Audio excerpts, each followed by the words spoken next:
आज अंग्रेजी कैलेंडर की 17 तारीख है और इस्लामी कैलेंडर के हिसाब से आज 28 तारीख थी।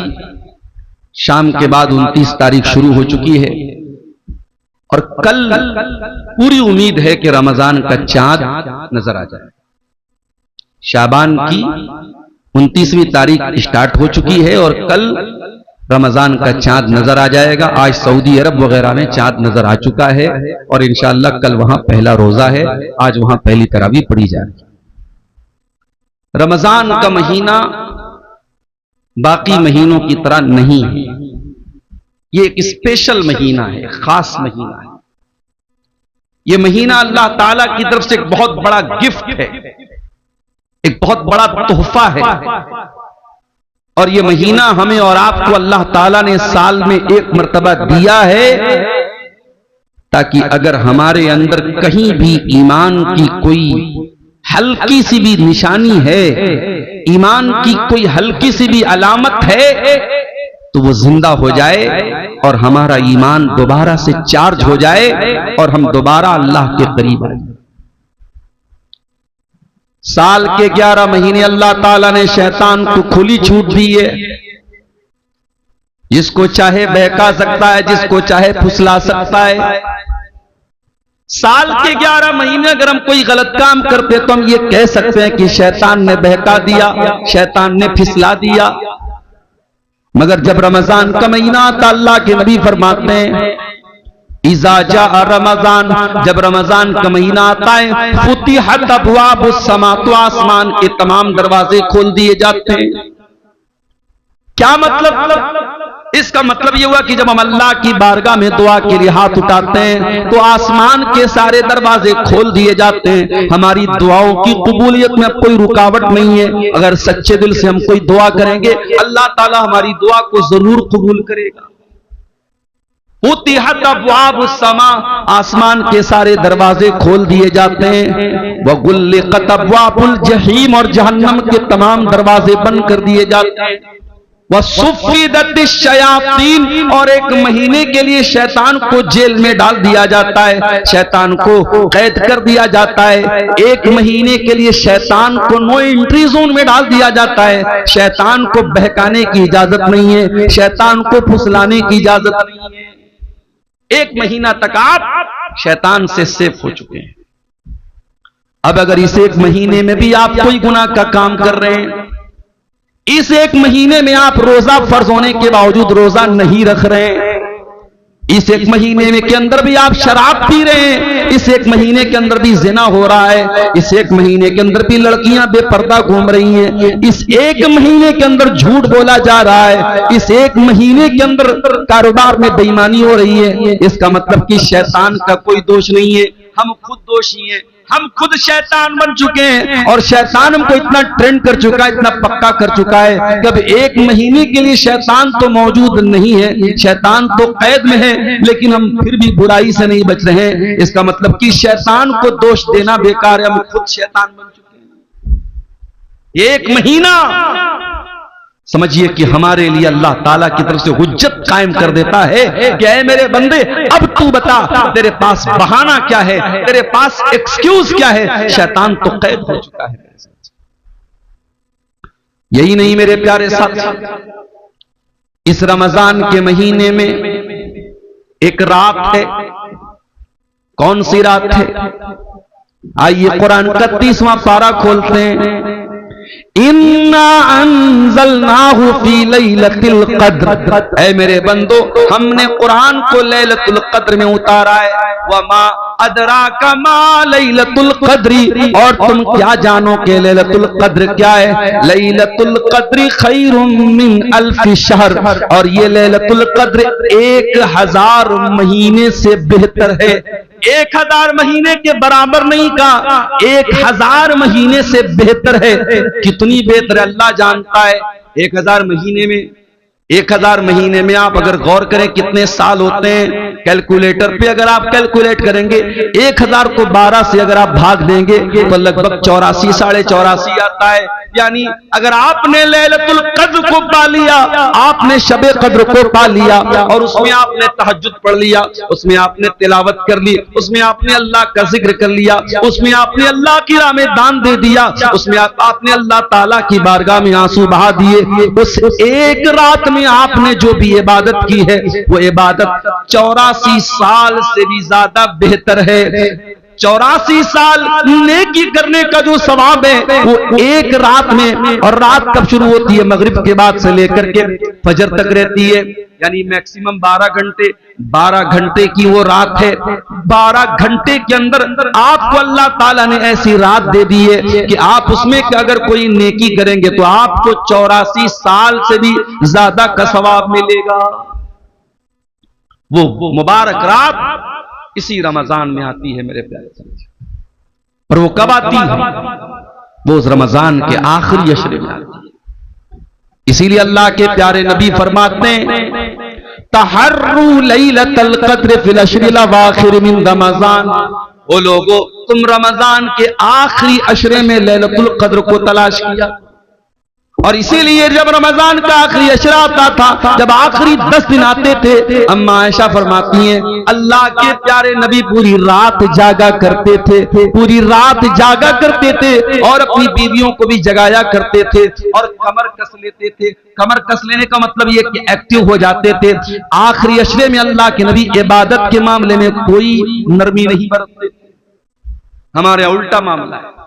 हमारे आखिरी अशरे में लोग मार्केट में ज्यादा नजर आते हैं, बाजार ज्यादा जाते हैं, कोई दर्जी के यहां दौड़ रहा है, कोई चप्पल वाले के यहां दौड़ रहा है, औरतें अपना कपड़ा लेने के लिए दौड़ रही हैं।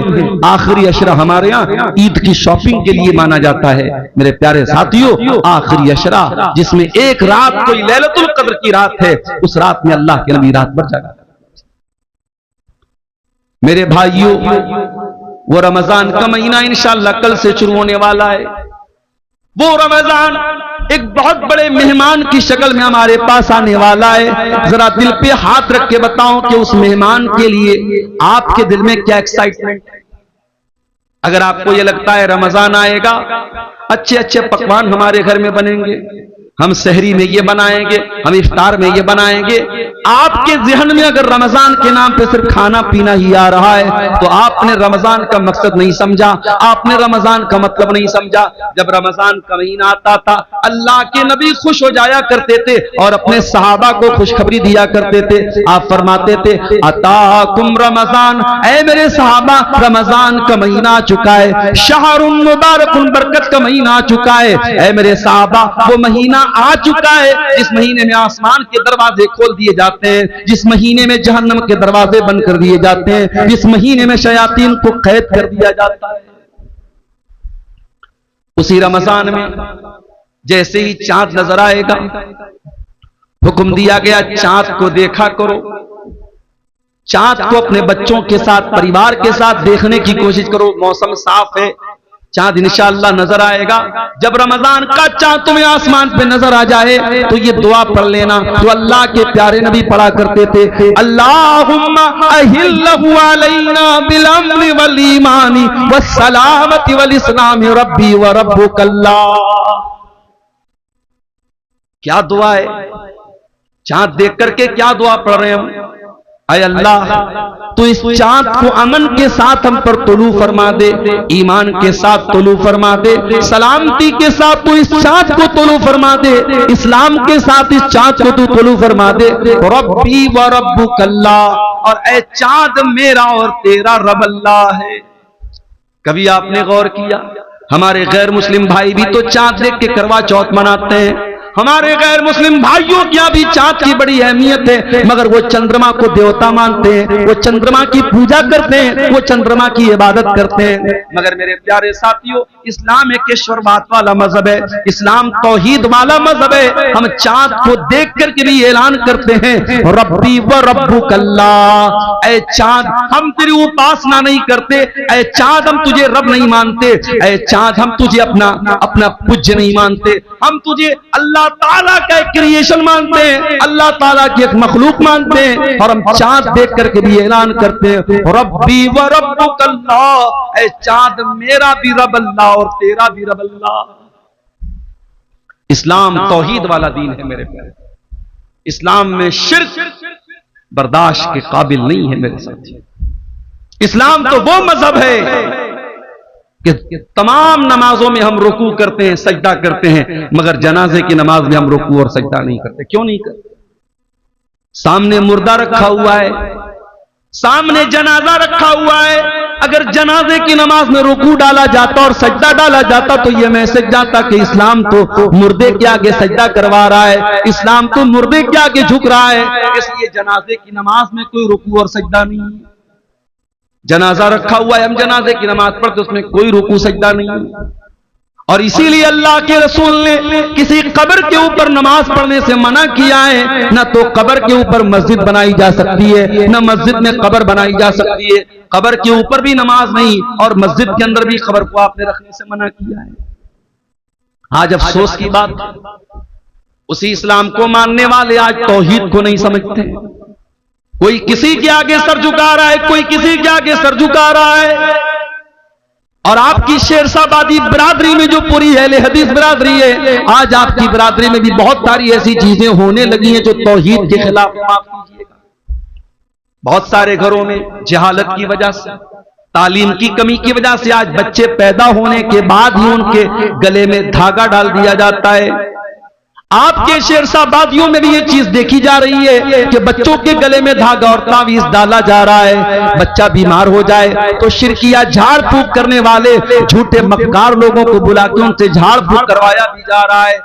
अगर कौवा बोलने लगे तो कौवे के बोलने पर यह कहा जाता है कि कौवा बोल रहा है, इसका मतलब कोई मनहूस खबर आने वाली है। इस तरीके की उल्टी सीधी रिवायतें और उल्टी सीधी चीजें आज हमारे अहले हदीसों के अंदर भी मेरे प्यारे साथियों पाई जाने लगी हैं। याद रखिए, हम तौहीद वाले हैं, हम मर जाएं कट जाएं, तौहीद से समझौता करने वाले नहीं है। यही हमारी पहचान है। अल्लाह के नबी ने फरमाया ला तुशरिक बिल्लाहि व इन कुतिलता व हुर्रिकता, अगर तुम्हें कत्ल कर दिया जाए या जला दिया जाए तब भी तुम अल्लाह के साथ शिरक मत करना। तौहीद की हिफाजत करो मेरे प्यारे से। हम चांद देख करके भी तौहीद का दर्स देते हैं। रब्बी व रब्बुकल्लाह, ऐ चांद मेरा भी रब अल्लाह है, तेरा भी रब अल्लाह है। एक और मैसेज मिला चांद की दुआ से। दुनिया कहती है मुसलमान तो आतंकवादी होता है, कहने वाले कहते हैं सारे मुसलमान तो आतंकवादी नहीं होते, लेकिन सारे आतंकवादी मुसलमान होते हैं। कहने वाले इस्लाम को आतंकवाद के साथ जोड़ते। ओ लोगों, इस्लाम आतंकवाद का धर्म कैसे हो सकता है? इस्लाम दहशतगर्दी का मजहब कैसे हो सकता है? इस्लाम तो चांद देख करके भी अमन और शांति की दुआ सिखा रहा है। हम चांद देख करके भी क्या दुआ कर रहे हैं? हम ये दुआ नहीं कर रहे अय अल्लाह इस चांद को देखने के बाद तू सिर्फ हमको भलाई अता फरमा। हम कहते अल्लाहुम्मा अहिल्लहु अलैना बिल अम्न वल ईमान वस सलामत वल इस्लाम। अय अल्लाह, ये चांद जो रमजान का नजर आने वाला है, अय अल्लाह सारे विश्व के लिए, सारी दुनिया के लिए अमन और शांति का चांद बना दे। अल्लाह इस महीने को तो शांति वाला बना दे, इसमें किसी का खून न बहे, इसमें किसी की जान न जाए, इसमें किसी का माल न लूटे। अय अल्लाह इसको अमन और शांति का और पीस का और अय अल्लाह दुनिया के लिए सलामती का महीना बना दे।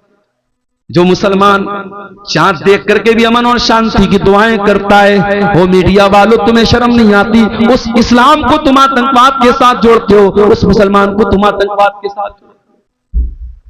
हाँ, अगर कोई अपने आप को मुसलमान कहने वाला गलत काम करे तो उसके लिए इस्लाम कैसे जिम्मेदार हो सकता है? आज दूसरे मजहब के मानने वाले, आज अमेरिका में जो जेफरी एप्स्टीन की फाइल सामने आ रही है, वो कोई मुसलमान तो नहीं था, वो तो यहूदी था, लेकिन इतना गंदा आदमी था। 6 साल की बच्चियों के साथ रेप किया करता था, छोटी छोटी बच्चियों के साथ वो दरिंदगी किया करता था, उन्हें नोचा करता था, उनको तड़पाया करता था, यहां तक के छोटी छोटी बच्चियों को मशीन में डाल के कत्ल करके उनकी बोटी बना बना के खाया करता था। वो तो यहूदी था, तो क्या हम ये बोलेंगे कि उसके इस अमल की वजह से पूरी यहूदी कौम गलत मानी जाएगी? नहीं मेरे प्यारे साथियों, कुछ लोगों के गलत कामों की वजह से पूरा मजहब बदनाम नहीं किया जा सकता, पूरे दीन को ब्लेम नहीं किया जा सकता। इस्लाम कल भी अमन और शांति का प्रतीक था और आज भी अमन और शांति का प्रतीक है और कयामत की सुबह तक अमन और शांति का प्रतीक रहेगा। हम तो चांद देख करके भी अमन और शांति, चांद देखने के बाद दूसरा काम हम क्या करते हैं? इशा की नमाज पढ़ने के बाद तरावी की नमाज पढ़ते हैं। जैसे ही रमजान शुरू होता है ये बहस भी छिड़ जाती है, तरावी 8 रकात पढ़ी जाए कि 20 रकात पढ़ी जाए।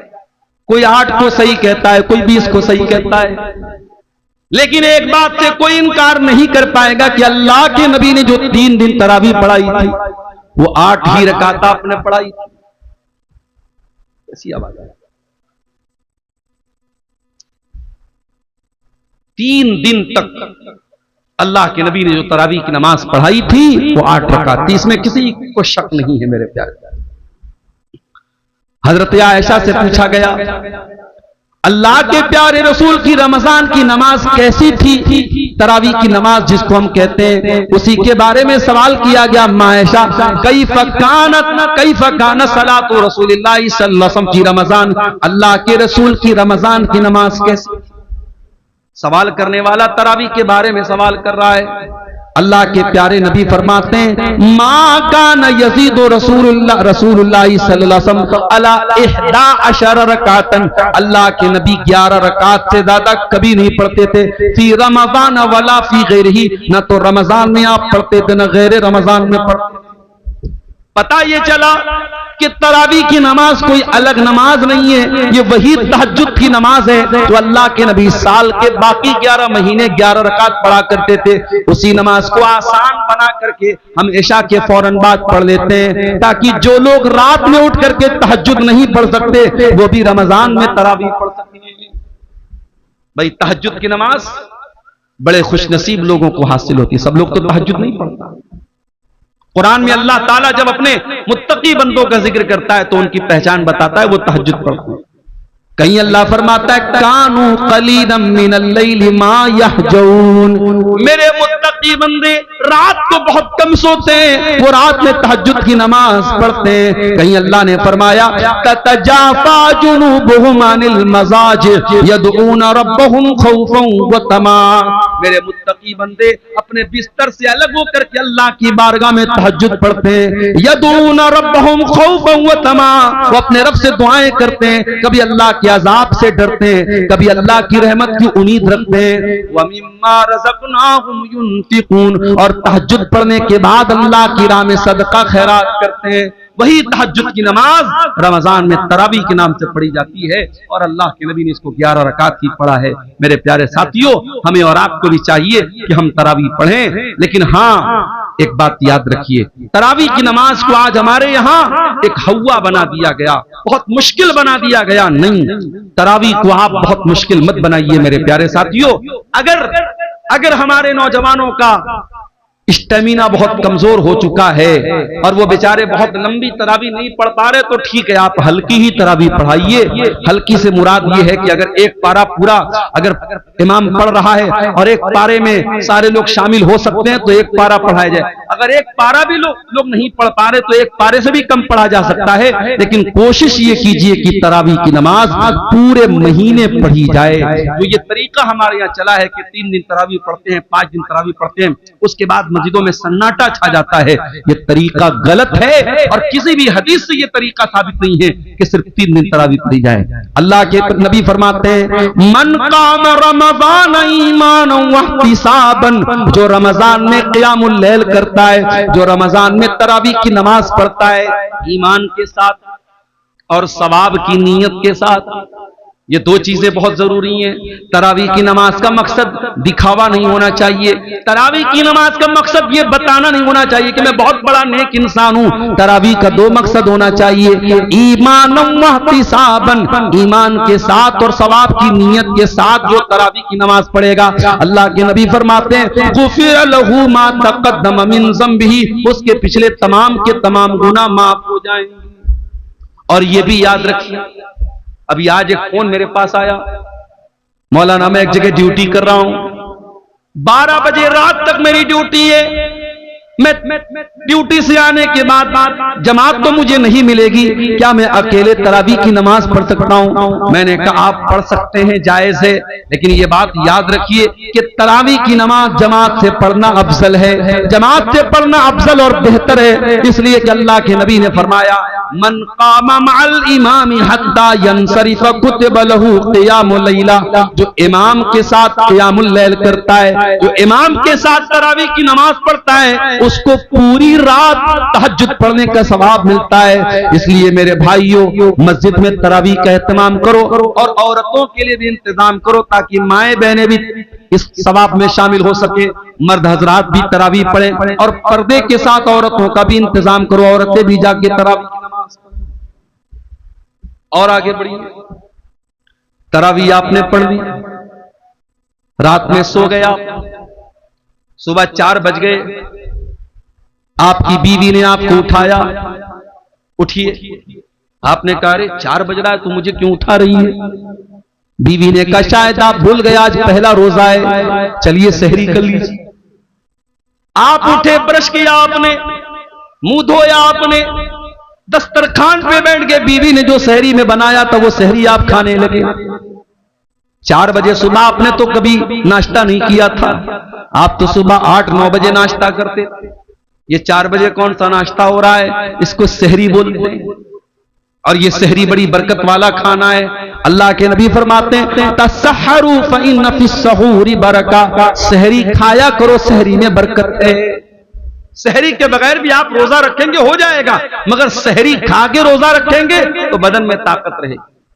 इसीलिए बहुत सारी जगहों पे सहरी में ताकत की चीजें खाते हैं। हमारे बनारस में वो मेवा वगैरह डाल करके उसमें मखाना भी होता है और बादाम भी होता है, काजू भी होता है, वो सब डाल के एक आइटम बनाते हैं, उसको हरीरा बोलते हैं, कहीं हरीरा बोलते हैं, कहीं तुर्री बोलते हैं, पता नहीं आपके सीमांचल में भी कुछ ऐसा बनता होगा। तो आप सहरी में इस तरीके की चीजें जब खा लेते हैं तो फिर पूरे दिन एक एनर्जी रहती है बदन में। अगर आप सहरी नहीं खाएंगे, मान लीजिए कोई सोया रह गया, रात में बेचारा वो इरादा करके सोया तो मैं सुबह सहरी करके रोजा रखूंगा, लेकिन नींद नहीं खुल पाई और फजर का टाइम हो गया और तब उसकी नींद खुली, तो रोजा वो रखेगा कि नहीं रखेगा? रोजा रखेगा, रोजा हो जाएगा, मगर जब बगैर कुछ खाए पिए रोजा रखेगा तो कमजोरी रहेगी। इसलिए सहरी जरूर करना चाहिए।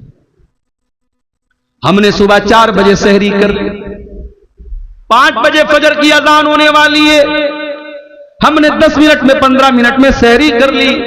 अब हमारे पास 45 मिनट का टाइम अभी अजान तक बचा है। हमने सोचा बिस्तर पे चल के थोड़ा आराम कर लेते हैं। जैसे ही बिस्तर पे आराम करने गए, नींद आ गई और फजर की नमाज हमारी बिस्तर पे चली गई। ये तरीका गलत है मेरे भाई, बिल्कुल गलत है ये तरीका। आप 14-14 घंटे भूखे रहते हैं, आप रोजा रखते हैं, लेकिन अगर आप नमाज की पाबंदी नहीं करते हैं तो माफ कीजिएगा, रोजा इंपॉर्टेंट है, रोजा अहम है, लेकिन रोजे से भी ज्यादा इंपॉर्टेंट नमाज है। इस्लाम के 5 अरकान में कलमा पढ़ने के बाद दूसरे नंबर पे नमाज है और तीसरे नंबर पे ज़कात है और चौथे नंबर पे रोजा है। आप चौथे नंबर की चीज के लिए तो 14 घंटे मेहनत करते हैं, लेकिन दूसरे नंबर की चीज को आप गोल कर देते हैं, नमाज ही को गायब कर देते हैं। याद रखिए मेरे प्यारे साथियों, इस्लाम में रमजान के रोजे के पहले 5 वक्ता नमाज है, इसलिए नमाज छोड़ करके आप रोजा मत रखिए। अगर आप फजर की नमाज जाने का डर है तो आप सहरी थोड़ा लेट खाइए। अल्लाह के नबी की सुन्नत भी थी कि आप सहरी बहुत लेट खाते थे, यानी फजर की अजान से ठीक 10-15 मिनट पहले आप सहरी खा लीजिए और जब 10 मिनट बचा है आप वजू बना करके बैठ करके दुआ कीजिए, अल्लाह ताला से जिक्र कीजिए अल्लाह ताला का, और फजर की नमाज पढ़ने के बाद ही आप सोइए ताकि आपकी नमाज न छूटने पाए। और आगे बढ़िए, आपने सहरी खाई, फजर की नमाज आपने पढ़ ली, उसके बाद आपको मगरिब की अजान तक कुछ खाना नहीं है। दोपहर का टाइम आया, जोहर की नमाज पढ़ने के लिए आप मस्जिद में आए, सुबह 5 बजे आपने पानी पिया था, आपका हलक बिल्कुल सूख करके कांटा हो चुका है। जोहर की नमाज के लिए आपने वजू बनाना स्टार्ट किया, आपने वजू में कुल्ली के लिए मुंह में पानी डाला, पानी आपके मुंह में गया। आप अगर चाहें तो पानी के 2-4 कतरे हलक के नीचे डाल के हलक को गीला कर लें, हलक को तर कर लें। हलक तो सूख करके कांटा हो गया है, 2-4 कतरे पानी के चले जाएं तो कौन देखने वाला है? न कोई कैमरा वहां लगा है, न बगल वाले को पता चलेगा, न इमाम साहब को पता चलेगा, न मौलवी साहब को पता चलेगा। लेकिन कोई ताकत है, कोई पावर है जो आपको ऐसा नहीं करने दे रहा है।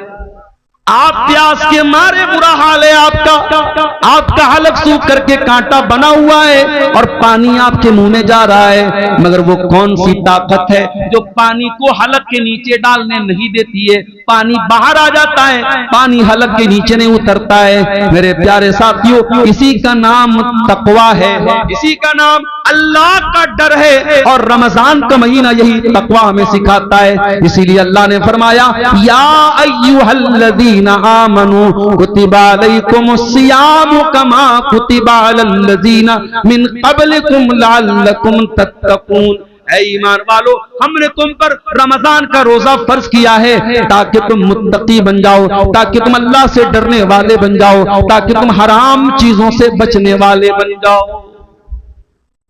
रोजे की हालत में खाना नहीं खा सकते, पानी नहीं पी सकते, बीवी से मिल नहीं सकते, बीवी के साथ रोमांस कर सकते हैं, गले लग सकते हैं, बीवी को टच कर सकते हैं, लेकिन अगर डर हो इस बात का कि बीवी से ज्यादा करीब होंगे तो हो सकता है कि बीवी के साथ सोहबत हो जाए। जिसको इस बात का डर हो वो बीवी से बहुत ज्यादा करीब भी न जाए।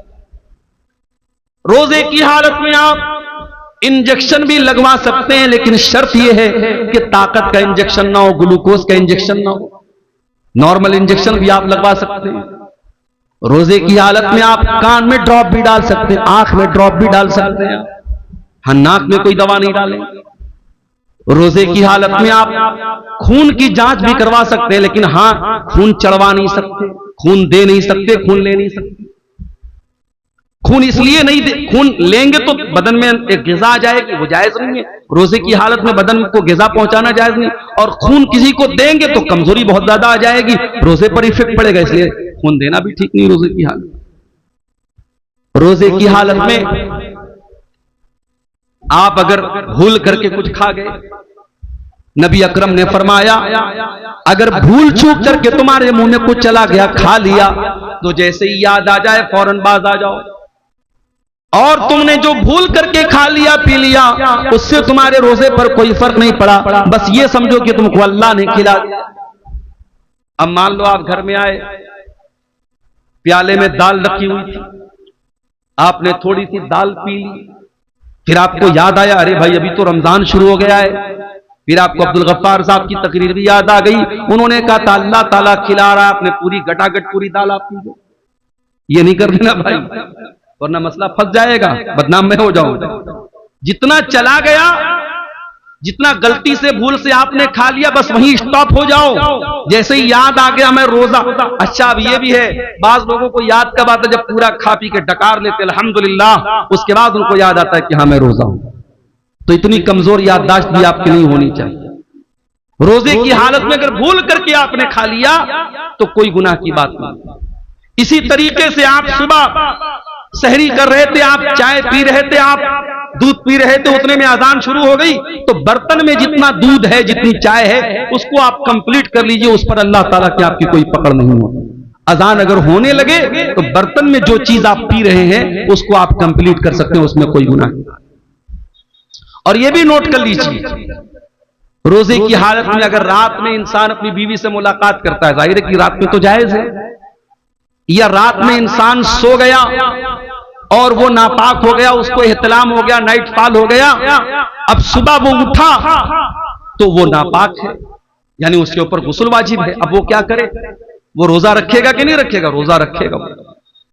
और अगर उसी हालत में फजर की अजान भी हो गई तो भी कोई गुनाह की बात नहीं है, उसका रोजा बिल्कुल सही है। लेकिन हाँ, अगर इंसान रात में नापाक हुआ है, सुबह उसी हालत में सहरी कर सकता है, लेकिन फजर की अजान अगर हो गई है तो जितना जल्दी मुमकिन हो वो गुस्ल करे और जमात से जाकर के नमाज पढ़े। कुछ लोग क्या करते हैं, नापाक हो गए तो आराम से सोए रहते हैं, सुबह 8 बजे 9 बजे उठ करके गुस्ल करते हैं और फिर नमाज पढ़ते हैं। ये गलत है, ये नाजायज है, ये हराम है। आप नमाज को बिना मजबूरी के उसके टाइम से डिले नहीं कर सकते। अगर आप नापाक हैं, जितना जल्दी मुमकिन हो आप नापाकी को दूर कीजिए और नमाज पढ़िए।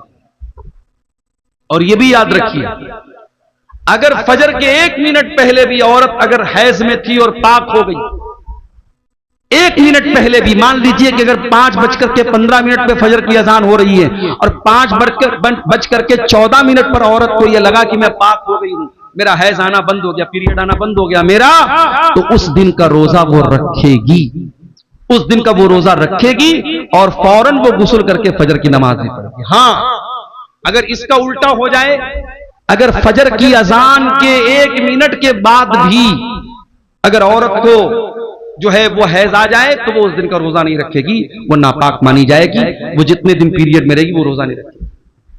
अगर मगरिब की अजान के 1 मिनट पहले भी उसको हैज आ गया तो वो रोजा उसका काउंट नहीं होगा, उस रोजे को वो बाद में पूरा करेगी, वो रोजा उसका पूरा नहीं माना जाएगा। ये मसले हैं, इसकी भी जानकारी हमको कर लेना चाहिए।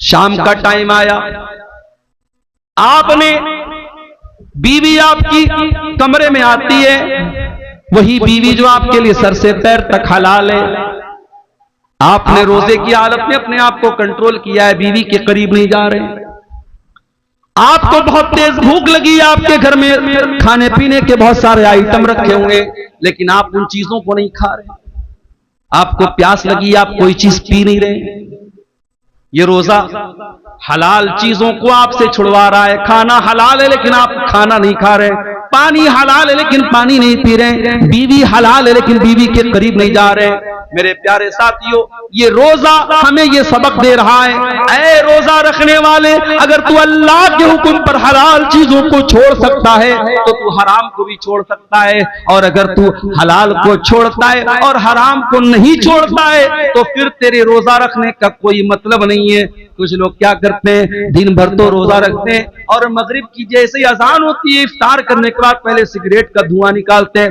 पहले बीड़ी का धुआं निकालते हैं। अरे अल्लाह के बंदे, अगर तुझे सिगरेट भी इतनी प्यारी है और बीड़ी इतनी प्यारी है कि तू मगरिब की अजान का वेट कर रहा था, तो इससे तो बेहतर था तू रोजा ही न रखता, तू रोजा ही न रखता। तू अल्लाह के लिए हलाल चीजों को छोड़ने को तैयार है तो तू हराम को नहीं छोड़ सकता। मेरे प्यारे साथियों, रमजान हमें चेंज करने के लिए आया है, रमजान हमारे अंदर परिवर्तन लाने के लिए आया है। रमजान ने हमारे सोने का, खाने का, पीने का टाइम चेंज कर दिया है। जो रमजान हमारे खाने पीने सोने का टाइम चेंज कर सकता है, वो रमजान हमारी बुरी आदतों को भी चेंज कर सकता है। वो बीड़ी पीने वालों, वो सिगरेट पीने वालों, वो शराब पीने वालों, वो मोबाइल पर गंदी चीजें देखने वालों, वो बेपर्दा रहने वाली लड़कियों, वो गलत ताल्लुकात में फंसने वाले नौजवानों, अगर अपनी गंदी आदतों से पीछा छुड़ाना है तो उसका बेहतरीन मौका है रमजान। रमजान तौबा का महीना है मेरे साथ। तौबा का मतलब क्या होता है? तौबा कहते किसको है अरबी ज़बान में? तौबा का मतलब होता है यू टर्न ले लेना। आप गाड़ी लेके जा रहे हैं, आपको वापस दोबारा उसी रास्ते पर वापस होना है, आप गाड़ी को दोबारा घुमाएंगे, यू टर्न लेंगे, इसको तौबा कहते हैं। इसका मतलब यह हुआ कि जब इंसान सही रास्ते से भटक जाए तो वो तौबा करे ताकि दोबारा सही रास्ते पर आ जाए। मेरे प्यारे साथियों, अगर आपको तौबा करना है, अल्लाह के रास्ते पे वापस आना है, तो रमजान उसके लिए बेहतरीन मौका है। अल्लाह से सच्ची तौबा कीजिए। 4 दिन की जिंदगी है, हम नहीं जानते पूरा रमजान भी हमको नसीब होगा कि नहीं होगा, नहीं मालूम। किसी दिन हार्ट अटैक आ जाए, इंतकाल हो जाए, नहीं मालूम। किसी दिन बाइक से जा रहे हो, कोई एक्सीडेंट हो जाए, बाइक से गिर के हम मर जाएं, नहीं मालूम। कार से जा रहे हो, कार किसी खाई में चली जाए, अल्लाह को प्यारे हो जाए। हमें तो यह भी नहीं मालूम कि कब मरेंगे, कहां मरेंगे। 5 चीजों का इल्म तो सिर्फ अल्लाह ताला के पास है। इन्नल्लाह इंदहु इल्मुस्साअह, कयामत कब आएगी सिर्फ अल्लाह को मालूम है। वयुनज़्ज़िलुल गैस, बारिश कब होगी, कितनी होगी, कहां होगी, अल्लाह को मालूम है। वयालमु मा फिल अरहाम, और माँ के पेट से जो बच्चा पैदा होने वाला है वो क्या बनेगा, कितनी उम्र पाएगा, कितनी रोजी रोटी पाएगा, नेक बनेगा कि बुरा बनेगा, दीनदार बनेगा कि बेदीन बनेगा, माँ बाप का फरमाबरदार बनेगा या नाफरमान बनेगा, मुशरिक बनेगा या तौहीद वाला बनेगा, ये सारी बातें तो अल्लाह ही जानता है। वमा तदरी नफ्सुम माज़ा तक्सिबु गदा, और कोई नहीं जानता कि कल वो क्या करेगा। वमा तदरी नफ्सुम बिअय्यि अर्दिन तमूत, और कोई नहीं जानता कि वो कहां मरेगा, कब मरेगा छोड़ दो, कहां मरेगा इसकी भी कोई गारंटी नहीं। कितने इसे बिहार के लोग हैं, चंदा करने जाते हैं बेंगलोर, चंदा करने जाते हैं कर्नाटक, और वहीं किसी हादसे में इंतकाल हो जाता है। किसी कटिहार में घसिया घाट नाम का एक इलाका है, वहां एक मौलाना कारी अब्दुल बासित नाम के थे, बहुत अच्छे मेरे ताल्लुकात थे, उनके मदरसे में कई बार जलसे में गया। बेचारे तमिलनाडु के इलाके में चंदा करने गए थे, ट्रेन पर चढ़ रहे थे, अचानक ट्रेन से गिर गए और वहीं ऑन द स्पॉट उनका इंतकाल हो गया। मेरे प्यारे साथियों, हम तो ये भी नहीं जानते कि पूरा रमजान हमको नसीब होगा कि नहीं होगा, हम कहां मरेंगे और किस हाल में मरेंगे। मेरे प्यारे साथियों, कोशिश करो कि ये रमजान का महीना तौबा का महीना बन जाए, हमारे अंदर सुधार का महीना बन जाए, हमारे अंदर चेंजिंग का महीना बन जाए, अपनी बुरी आदतों को कंट्रोल करने वाला महीना बना लो रमजान। शाम हो गई, इफ्तार का टाइम हो गया, मान लीजिए 6 बजे मगरिब की अजान है। कोशिश ये करो कि 5:30 बजे अपने घर में आ जाओ, जितना इफ्तारी का सामान लेना है पहले ही लेके आ जाओ, आधा घंटे पहले ही आ जाओगे। दस्तरखान बिछा लो, बच्चों और परिवार को साथ में ले लो और अल्लाह की बारगाह में दुआ करो। मेरे प्यारे साथियों, रोजे की हालत में अल्लाह ताला दुआ जल्दी कबूल करता है। रोजे का दुआ के साथ बड़ा गहरा कनेक्शन है, और इसीलिए अल्लाह ताला ने कुरान में जहां रमजान का जिक्र किया है, जहां रोजे का जिक्र किया है, वहीं अल्लाह ने फरमाया वइज़ा सअलका इबादी अन्नी फइन्नी करीब। ऐ मेरे नबी, जब मेरे बंदे आपसे मेरे बारे में सवाल करें कि अल्लाह कहां है, तो ऐ नबी उनको बता दीजिए कि अल्लाह ताला बहुत करीब है।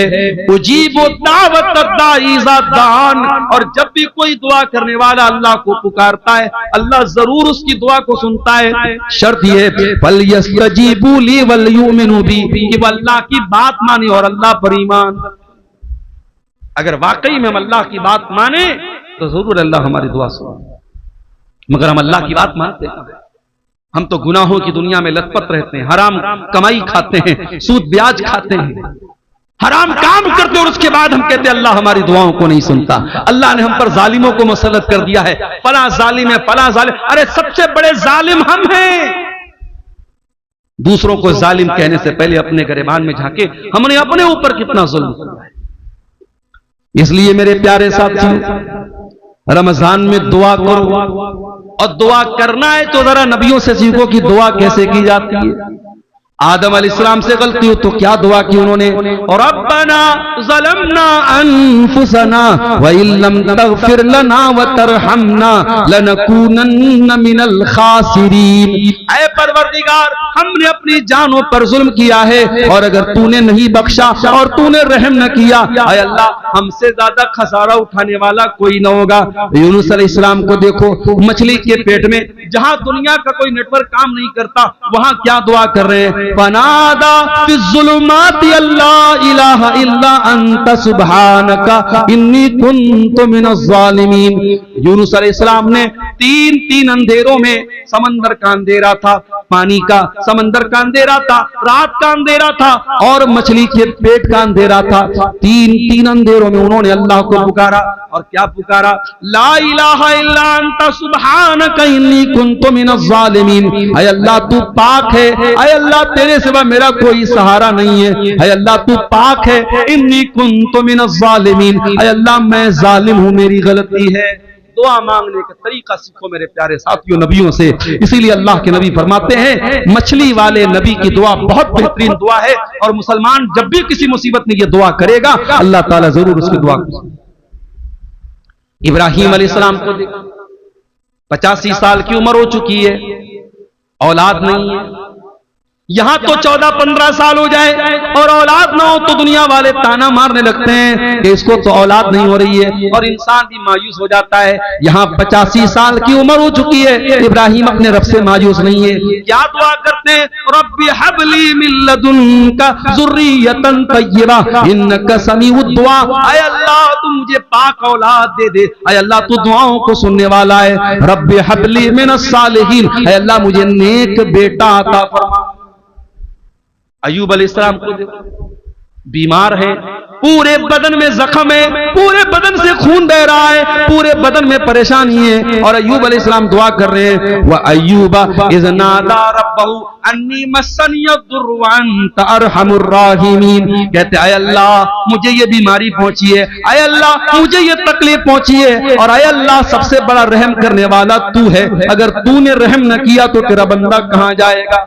मेरे प्यारे साथियों, रमजान को दुआ का महीना बना लो, खूब दुआएं करो, इफ्तार के टाइम दुआ करो, सहरी के टाइम दुआ करो, तरावी के बाद बैठ के दुआ करो, रात के सन्नाटे में दुआ करो, दिन के उजाले में दुआ करो। रमजान का दुआ के साथ बड़ा गहरा कनेक्शन है, बहुत गहरा ताल्लुक। और हो सके एक किताब बता रहा हूं, मोबाइल पर भी वो किताब मिल जाएगी आपको, प्ले स्टोर में भी मिल जाएगी। किताब का नाम नोट कर लो, हिस्नुल मुस्लिम, अरब के एक आलिम की किताब है, बहुत अच्छी किताब है दुआओं की। छोटी छोटी दुआएं जो नबी की दुआएं हैं, नबी की सिखाई गई दुआओं को पढ़ा करो। नबी के अल्फाज में बड़ी बरकत है, नबी के अल्फाज बड़े जामे होते थे।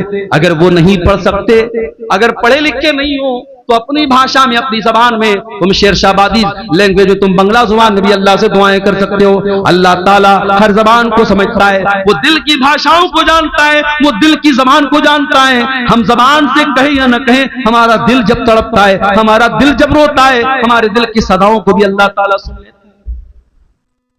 और आगे बढ़िए मेरे भाई, इफ्तार का टाइम हो गया।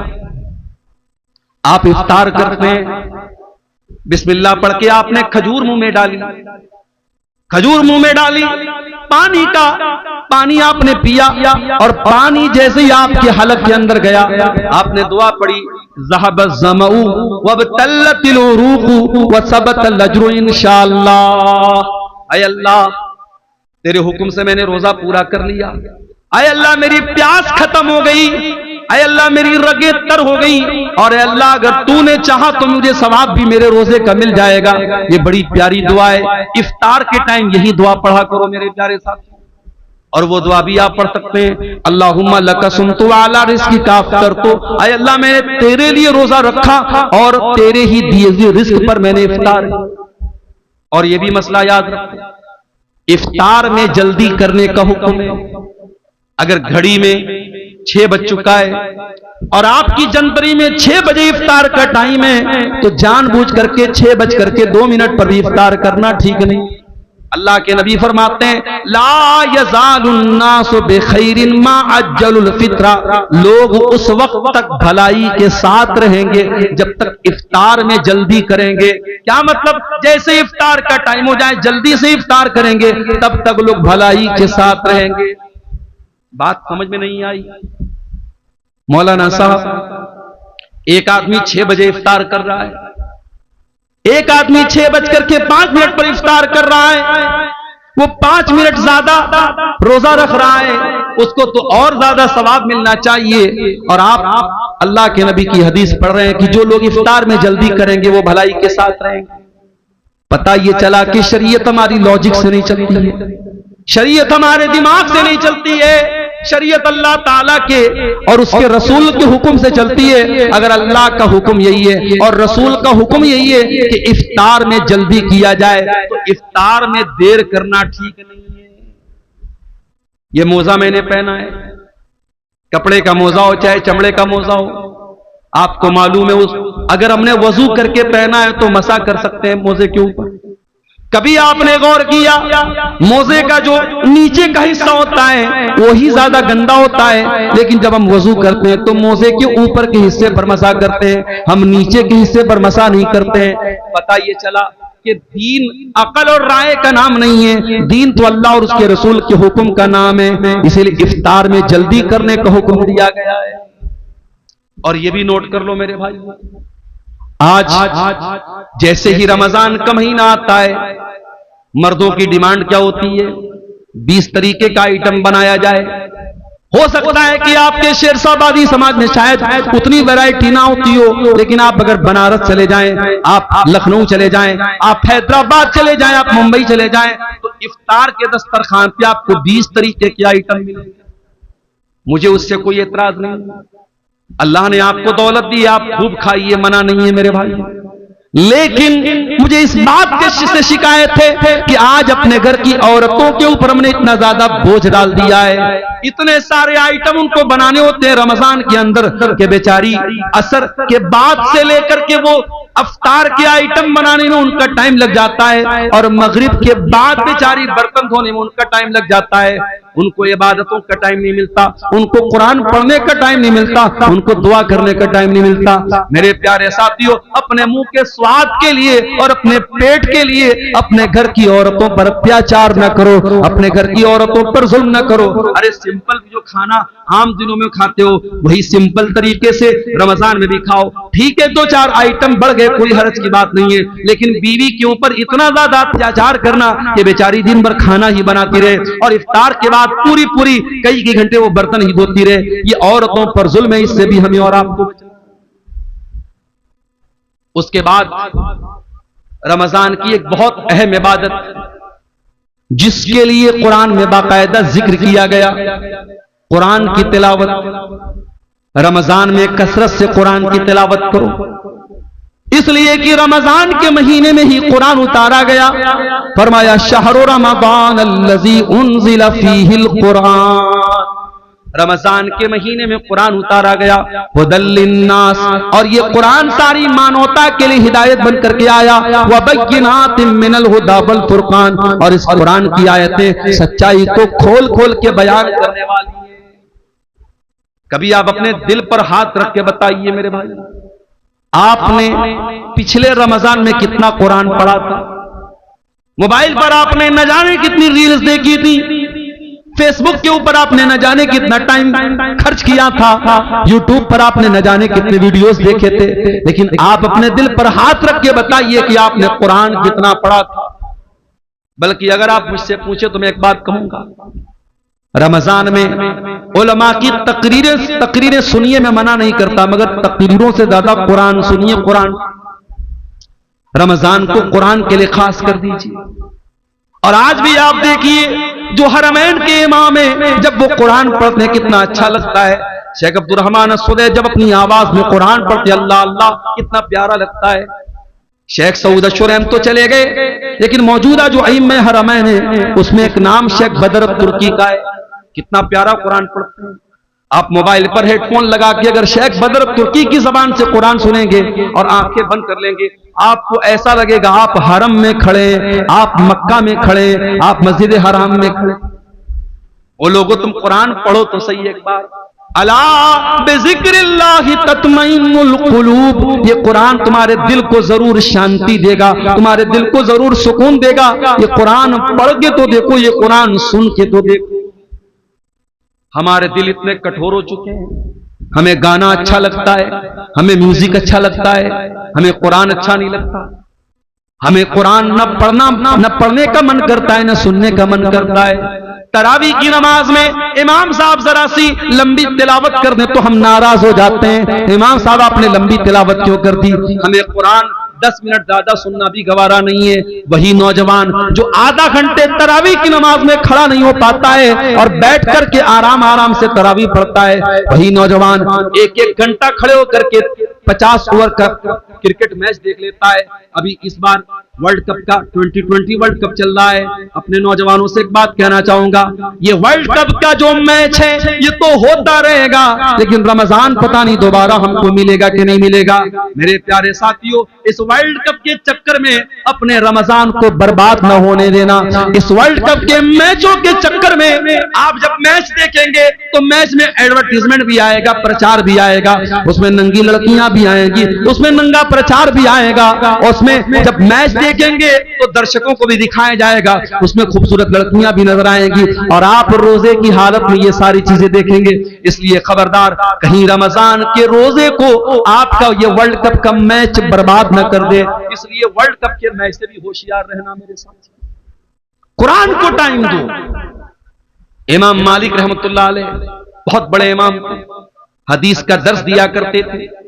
पूरी दुनिया से उनके पास लोग हदीस पढ़ने आया करते थे। लेकिन जब रमजान का महीना आता था, इमाम मालिक ऐलान कर देते थे, वो लोगों, मैं रमजान में हदीस नहीं पढ़ाऊंगा, मैं साल भर हदीस पढ़ाता हूं। ये कुरान का महीना आ गया, ये रमजान का महीना आ गया, एक महीने के लिए मुझे कुरान के साथ छोड़ दो, मैं कुरान को पढ़ूंगा, कुरान पर गौर करो। वो लोगों, कुरान को पढ़ो रमजान में, कुरान को सुनो रमजान में और कुरान पर गौर करो। ये दिल पर जो गुनाहों की लेयर चढ़ी है, ये दिल पर जो गुनाहों की परत चढ़ी है, जब कुरान पर गौर करोगे तो ये परत टूट जाएगी, ये परत गिर जाएगी। कुरान कहता है, अफला यतदब्बरून अल कुरान अम अला कुलूबिन अक़फ़ालुहा। मेरे बंदो, तुम कुरान पर गौर क्यों नहीं करते? क्या तुम्हारे दिलों पर ताले लगे? जिस तरीके से मोबाइल का लॉक अगर खोलना हो तो जब तक पासवर्ड न डाला जाए तब तक मोबाइल का लॉक नहीं खुलता, जब तक पैटर्न लॉक न डाला जाए तब तक मोबाइल का लॉक नहीं खुलता। इसी तरीके से दिल पर जो लॉक पड़े हैं, दिल पर जो ताले पड़े हैं, दिल का ताला खोलना है तो कुरान पर गौर करो, कुरान पर तदब्बुर करो मेरे प्यारे साथी, कुरान पर गौर करो मेरे साथी। अल्लाह के नबी जिनके ऊपर कुरान उतरा था, अल्लाह के नबी कभी कभी दूसरे के मुंह से कुरान सुना भी करते। एक मर्तबा आपने अब्दुल्ला बिन मसूद से फरमाया, अय अब्दुल्ला इकरा अलैयल कुरान, अय अब्दुल्ला मुझे कुरान पढ़ के सुनाओ। अब्दुल्ला बिन मसूद ने फरमाया, अय अल्लाह के नबी मैं आपको कुरान कैसे पढ़ के सुनाऊं, ये कुरान तो आप ही के ऊपर उतरा है। आपने फरमाया, अय अब्दुल्ला मैं दूसरे के मुंह से सुनना चाहता हूं, आज तुम्हारे मुंह से सुनना चाहता हूं तो मुझे कुरान पढ़ के सुनाओ। अब्दुल्ला बिन मसूद कुरान पढ़ने लगे और सूरह निसा की तिलावत करने लगे, सूरह निसा पढ़ने लगे और अल्लाह के नबी गौर से सुनने लगे। पढ़ते पढ़ते पढ़ते पढ़ते अब्दुल्ला बिन मसूद इस आयत पर पहुंचे, फकैफा इज़ा जीना मिन कुल्ली उम्मतिन बिशहीद। ऐ मेरे नबी, उस वक्त आपका क्या हाल होगा जब हम हर उम्मत में से एक गवाह लाएंगे। वजीना बिकाला हाउलाई शहीदा, और ऐ नबी हम आपकी उम्मत पर आपको गवाह बनाएंगे। जब अब्दुल्ला बिन मसूद इस आयत के ऊपर पहुंचे, उन्होंने कहा, वो कहते हैं कि अल्लाह के नबी ने मुझसे कहा बस करो, ऐ अब्दुल्ला बस करो। मैंने नजरें उठा के देखा, मैंने क्या देखा, फैज़ा ऐनाहु तज़रिफान, अल्लाह के नबी की दोनों आंखों से आंसू बह रहे थे, अल्लाह के रसूल रो रहे थे, ज़ारो कतार आप रो रहे थे। वो जो कयामत के दिन आपके कंधे पे जिम्मेदारी डाली जाएगी, उस जिम्मेदारी को सोच के आप रो रहे थे। ओ मुसलमानों, तुम्हारे नबी तो अपनी जिम्मेदारी का ख्याल करके रो रहे हैं, तुम्हें अपनी जिम्मेदारी का ख्याल कब आएगा? आज ये कौम कहां जा रही है? इस कौम का नौजवान कहां जा रहा है? आज इस कौम की लड़कियां मुर्तद हो रही हैं, इस कौम का नौजवान नशे में धुत है, इस कौम की लड़कियां बेपर्दा हो रही हैं, इस कौम का एक बड़ा तबका हराम कमाई खा रहा है। वो लोगों, तुम्हें कोई चिंता नहीं है, तुम्हारे दिमाग में कोई टेंशन नहीं है। तुम्हारे नबी तो यही टेंशन लेके दुनिया से चले गए। तुम्हारे नबी को तो एक ही टेंशन थी, फलअल्लक बाखिउन नफ्सका अला आथारिहिम इल्लम युमिनु बिहाज़ल हदीस यसफा। ऐ मेरे नबी, आपको इतनी टेंशन है, आपको इतनी चिंता है लोगों के ईमान लाने की, कहीं इस टेंशन में आप जान न दे दे। आपके नबी को तो इतनी टेंशन थी, मगर आपको कोई टेंशन नहीं है। अल्लाह के प्यारे नबी उस जिम्मेदारी का एहसास करके रोने लगे, कुरान सुन करके रोने लगे। मेरे साथ कुरान सुनो तो सही, अच्छे कारी की आवाज, खासतौर से जो अफ्रीकन कारी होते हैं, उसमें एक कारी है, कभी यूट्यूब पर सर्च मारिएगा, सूफी अब्दुल रशीद नाम है उनका, ये शायद उधर अफ्रीका वगैरह कहीं के हैं। आवाज बिल्कुल नॉर्मल है, लेकिन जब कुरान पढ़ते हैं दिल में जाके लगता है। मेरे साथ बड़ा प्यारा कुरान पढ़ते, सूफी अब्दुल रशीद नाम।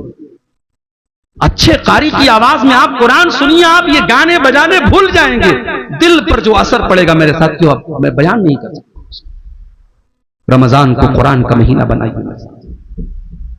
और आगे बढ़िए, एक और काम अल्लाह के नबी करते थे रमजान में।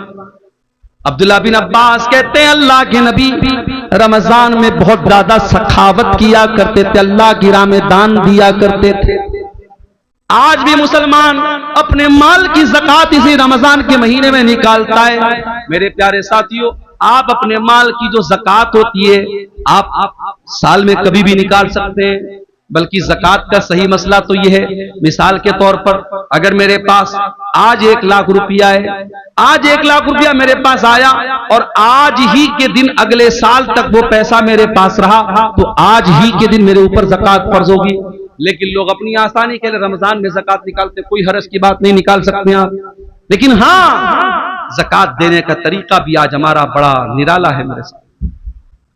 पिछले रमजान में मैं साउथ इंडिया में था, एक मौलवी साहब आए, कहा कि मौलाना कड़ी धूप में हम लोग लाइन लगते हैं और जब हमारा नंबर आता है तो सेठ जी कहते हैं कि पिछले साल का रिकॉर्ड कहां है, पिछले साल का रिकॉर्ड हमने दिखाया तो कहते इस पर मदरसे की मुहर नहीं लगी है, जाओ।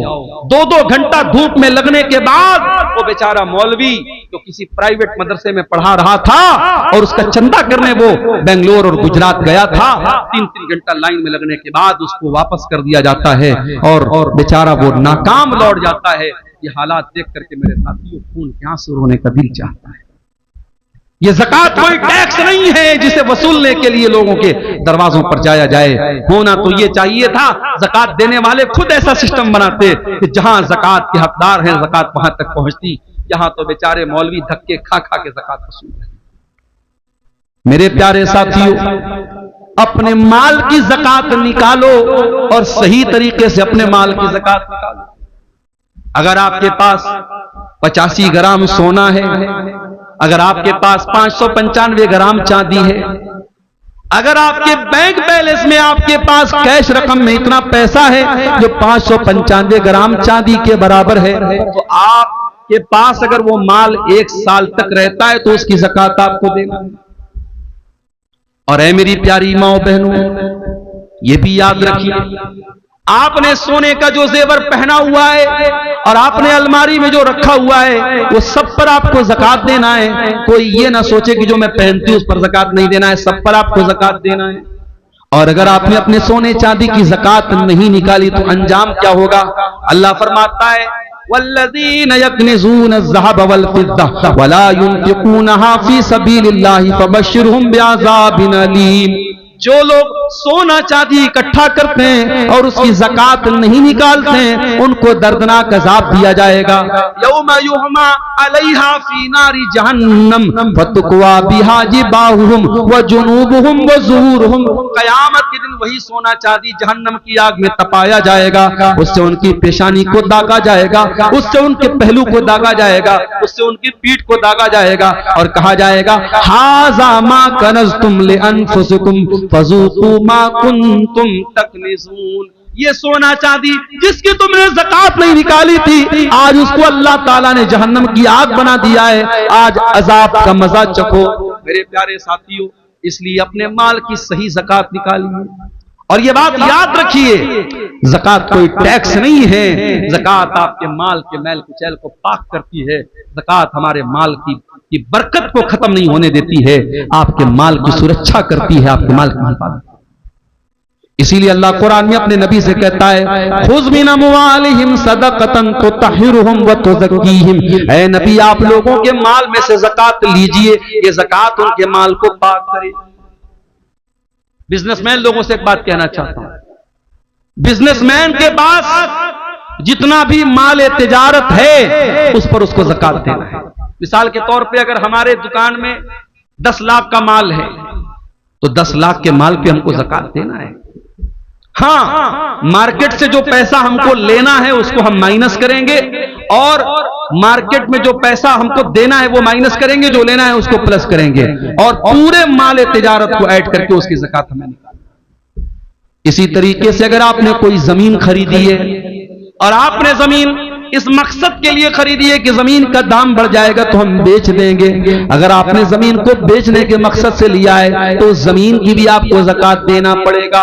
हाँ, अगर आपने जमीन लिया है मकान बनाने के लिए, बच्चों के रहने के लिए, तो उस पर आपको ज़कात नहीं देना है। अपनी जरूरत की चीजों पर भी आपको ज़कात नहीं देना है। 1.5 लाख का मोबाइल आता है, एप्पल का आईफोन आता है, सैमसंग का अल्ट्रा आता है, 1.25 लाख का 1.5 लाख का मोबाइल आता है। 1.5 लाख के मोबाइल पर आपको कोई ज़कात नहीं देना है। 10 लाख की आपके पास 40 लाख की कार है, कार पे आपको कोई ज़कात नहीं देना है। 50 लाख का आपके पास घर है जिसमें आप रहते हैं, उस घर के ऊपर आपको कोई ज़कात नहीं देना है। जो आपकी जरूरत की चीजें हैं, जाती चीजें, उस पर आपको कोई ज़कात नहीं देना है। लेकिन हाँ, जो बिजनेस एसेट है, जो माल तिजारत है, उस पर आपको ज़कात देना है। और कोशिश कीजिए कि अपने माल की पूरी पूरी ज़कात रमजान में निकाल दीजिए। और घर की औरतों को भी कुछ पैसा दे दीजिए कि कोई मांगने वाली आए, कोई जरूरतमंद आए, तो घर की औरतें भी कुछ अल्लाह की राह में सदका खैरात करें।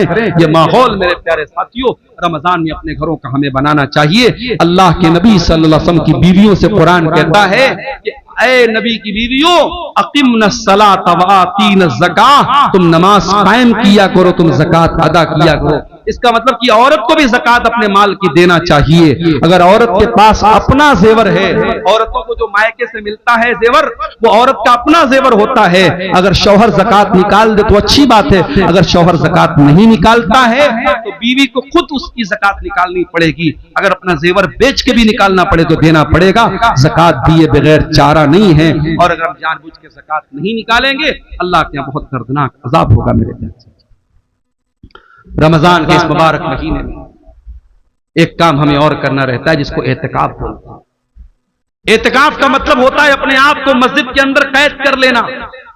रमजान के आखिरी अशरे में 10 दिन तक इंसान एतिकाफ करता है।